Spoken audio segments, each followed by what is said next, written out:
মুসলমানের ঈমান আল্লাহর পছন্দ। ঈমানবিহীন গোটা পৃথিবী পেলেও লাভ নাই, ঈমান পেয়ে সব হারাইলেও লস নাই, আল্লাহকে পেয়ে সব হারালেও লস নাই, আল্লাহকে না পেয়ে গোটা পৃথিবী 10 বার পেলেও কোনো লাভ নাই। কারণ পৃথিবীকে তুমি যতই আঁকড়াইয়া ধরো, পৃথিবী তোমারে থাকতে দিবেন, লাথি দিয়া কবরে ফেলে দিবে। দুনিয়া ধোকা, দুনিয়া ধোকা, দুনিয়া তামাশা, দুনিয়া খেলাধুলা। এই হাসে তো এই কাঁদে, এই ফুর্তি তো এই আবার হসপিটাল, এই আনন্দ এই বেদনা, এই রোদ এই বৃষ্টি, এই আলো এই অন্ধকার। দুনিয়া এমন, মুহূর্তে মুহূর্তে দুনিয়ার অবস্থা বদলে যায়, মানুষের অবস্থা বদলে যায়। এই তাগড়া জোয়ান, কয়েক বছরের ব্যবধানে উনি আবার বৃদ্ধ। এই শক্ত সামর্থ্য যুবক, একটা দুইটা রোগ ধরছে, এবার একদম কঙ্কাল। এর নাম দুনিয়া বন্ধু। দুনিয়া এক অবস্থার উপরে থাকতে দেয় না। দুনিয়া বহু বাদশাকে ছোট বানায় ফেলছে, দুনিয়া বহু ফকিরকে বাদশা বানায় ফেলছে, দুনিয়া বহু সুন্দরীকে কবরে লাথি দিয়ে ফেলায় দিছে। যা, তুমি মানুষ কিসের বড়াই করছো? কেন অহংকার করছো? তুমি তো উল্লেখ করার মতো বস্তুও ছিল না। যেই ফোঁটা দিয়ে তুমি হইছ, এই ফোঁটার নামও তো মানুষে নেয় না, এই ফোঁটার নামও তো নেয় না, লজ্জা করে, শরম পায়।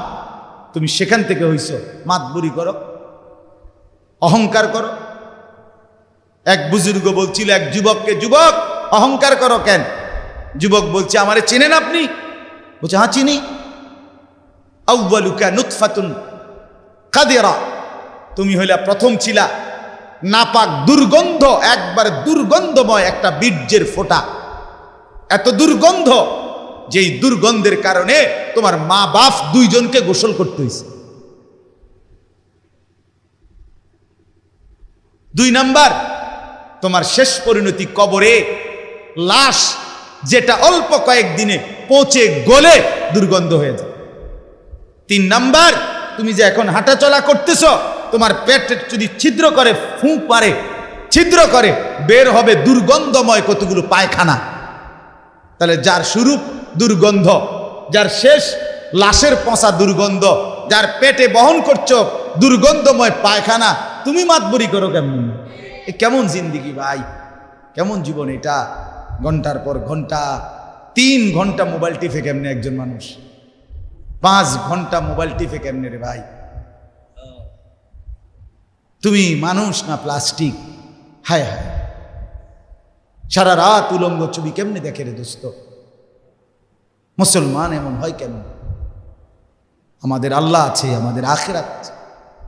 মৌলানা মুফতি দ্বীন মোহাম্মদ সাহেব, আমি শুনতেছিলাম একটা আয়াত পড়ছে, ইয়া আইয়ুহাল ইনসানু মা গাররাকা বিরাব্বিকাল কারীম।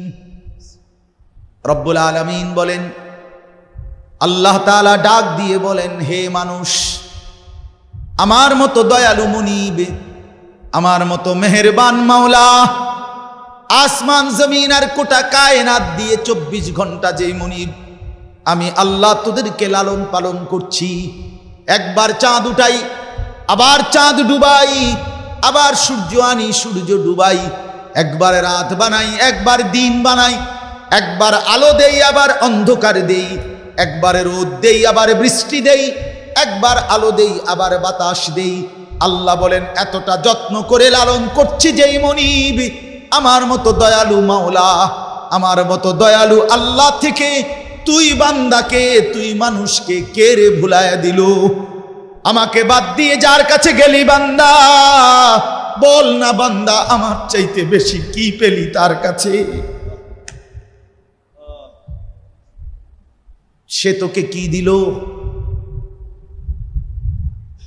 বলো, তোমার সমবয়সী বন্ধু তোমারে কি দিল? উলঙ্গ কতগুলো ছবির দৃশ্য দেখানো ছাড়া, মদের আড্ডা, জুয়ার আড্ডা, নারীর আড্ডা, জিনা ব্যভিচারের আড্ডা ছাড়া তোমার বন্ধু নামের ওই শয়তানে তোমারে আর কি দিছে তুমি বলো? বলো, ওইগুলা তো বন্ধু নামের শয়তান, এগুলা বন্ধু নামের ইবলিস।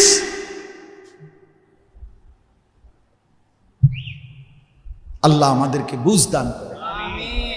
এজন্য বাপ, আমি কোরআনুল কারীমের একটা ছোট্ট আয়াত তেলাওয়াত করেছি, আর অল্প একটু সময়, আমার মূল কথা বলা হয়ে গেছে। আমি পবিত্র সন্তান, পবিত্র মুসলমান, পবিত্র যুবক দেখতে চাই তুমি সুন্দরভাবে সাজো। তোমারে আমি বলি নাই জামা সিরা, প্যান্ট সিরা। তোমারে আমি বলি নাই তোমার নাকে ময়লা, চোখে ময়লা, দাঁত মাজো না। এরকম হতে আমরা বলছি কোনোদিন? ইসলাম মানে কি এই কথা? না। সবচেয়ে সুন্দর যেটা, সেটার নাম ইসলাম।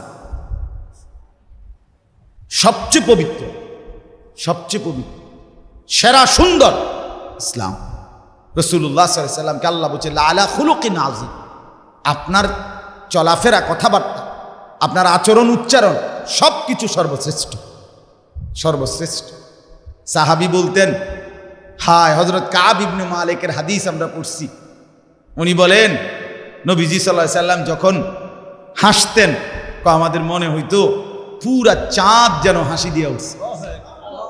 ইদা সুররা ইস্তানারা ওয়াজহুহু কাআন্নাহু কিতআতুম মিনাল কামার। সাহাবী বলেন যেন ওই মুখ, ওই চেহারা, সেটা যেন চেহারা না, সেটা যেন চাঁদের একটা টুকরা।